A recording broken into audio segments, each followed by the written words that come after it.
ఓం నమో వెంకటేశాయ. క్షేత్రదర్శినికి స్వాగతం. ఈరోజు స్వామివారి లీలల్లో ఒక లీల గురించి, ఒక భక్తుని గురించి మనం తెలుసుకుందాం. అయితే స్వామివారు పాచికలు ఆడేవారని మీకు తెలుసా? ఎవరితో ఆడారు, ఏమా కదా ఈ వీడియోలో పూర్తిగా తెలుసుకుందాం.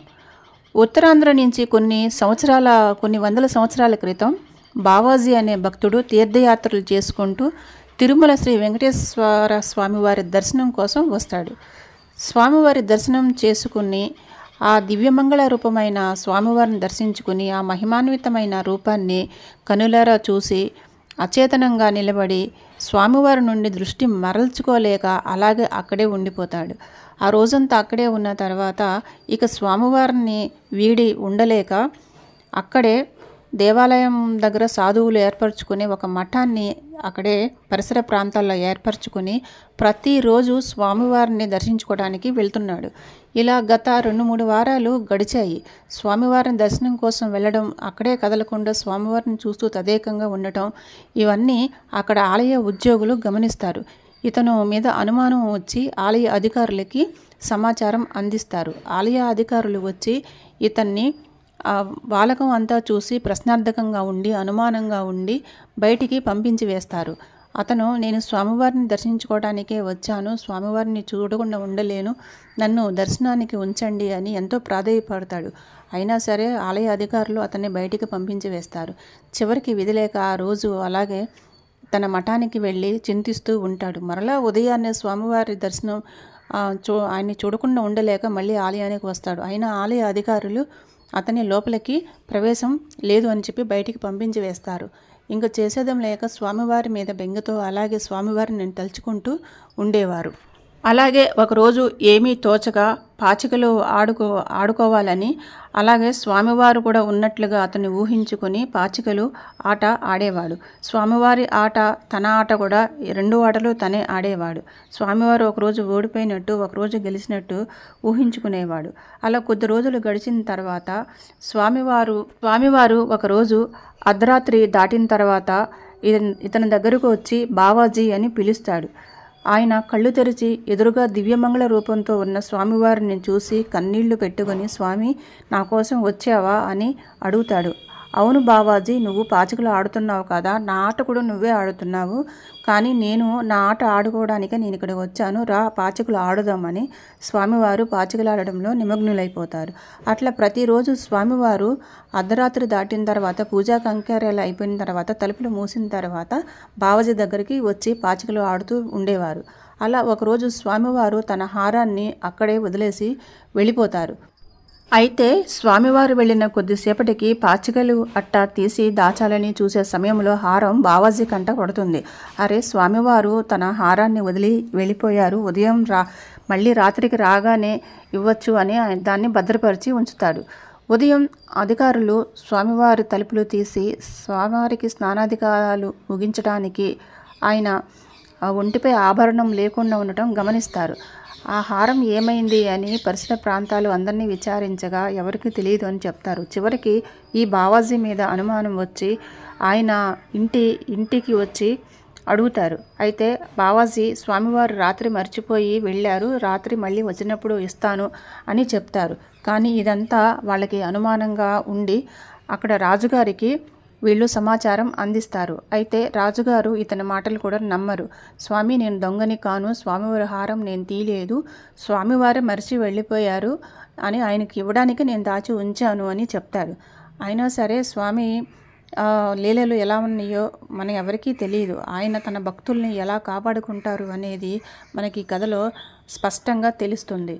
అయితే రాజుగారు ఆ బావాజీని ఒక చెరసాల గదిలో ఉంచి, నువ్వు స్వామివారి భక్తుడు అని నువ్వు చెప్తున్నావు, అందుకని ఈ గది నిండా కూడా చెరుకు గడలు వేస్తాను, ఆ చెరుకు గడలు నువ్వు తినేసి ఉదయానికి ఖాళీగా ఉంచితే నువ్వు స్వామి భక్తుడు అని నమ్ముతాము అని చెప్పి లోపల గది నిండా చెరుకు గడలు ఉంచుతారు. ఇదిగో ఇక్కడ కనిపిస్తున్న ఈ పాచికల పటం స్వామివారు బావాజీ స్వయంగా ఆడింది మనం ఇప్పటికీ కూడా చూస్తున్నాము. మనం చాలా అదృష్టవంతులము. ఈసారి మీరు వెళ్ళినప్పుడు తప్పకుండా ఈ ఆలయాన్ని, బావాజీ మఠాన్ని చూడండి. స్వామివారి పాచికలు కనులారా స్వయంగా చూడండి. మీకు వీడియో చివరిలో చెప్తాను ఎలా వెళ్ళాలి ఏంటి అనేది. అయితే ఇప్పుడు బావాజీని చెరసాల గదిలో ఉంచి చెరుగూడలతో నింపేస్తారు. తాళాలేసి వెళ్ళిపోయిన తర్వాత బావాజీ చింతిస్తాడు. స్వామి, నన్ను పరీక్షిస్తున్నారు. నేను దొంగతనం చేయలేదు. నా గురించి నీకు తెలుసు. ఇది నాకు కాదు పరీక్ష, నీకే పరీక్ష. నువ్వు ఈ పరీక్ష నుంచి తప్పించుకో అని చెప్పి అతను ధ్యానంలోకి వెళ్ళిపోతాడు. ఇంతలో అనుకోకుండా ఒక పెద్ద ఏనుగు ఆ గదిలోకి వచ్చి ఆ చెరుకు గడలన్నీ తినేసి వెళ్తూ బావాజీని తొండంతో తడుతుంది. అప్పుడు బావాజీ కనులు తెరిచి అనుకోకుండా ఏనుగు ఎలాగొచ్చింది, ఓ స్వామివారి ఈ రూపంలో వచ్చారు, హతి రామ్ అని పిలుస్తాడు.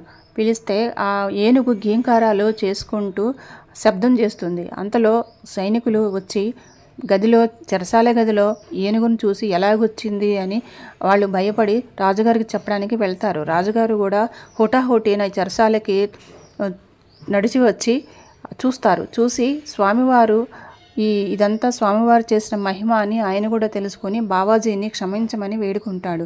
అప్పటి నుంచి అతనికి హతీరామ్ బావాజీ అని పేరు సార్థకం అవుతుంది. ఇలా స్వామివారు ఆయన నిర్దోషత్వాన్ని నిరూపించి అతన్ని విడుదల చేయిస్తాడు.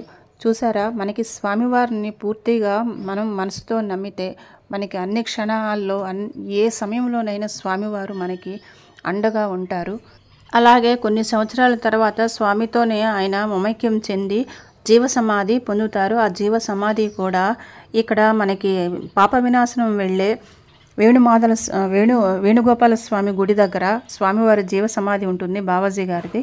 మనం ఈసారి వెళ్ళినప్పుడు తప్పకుండా మరలా దర్శించుకుందాం. మీరు వెళ్ళినప్పుడు కూడా తప్పకుండా దర్శించుకోండి.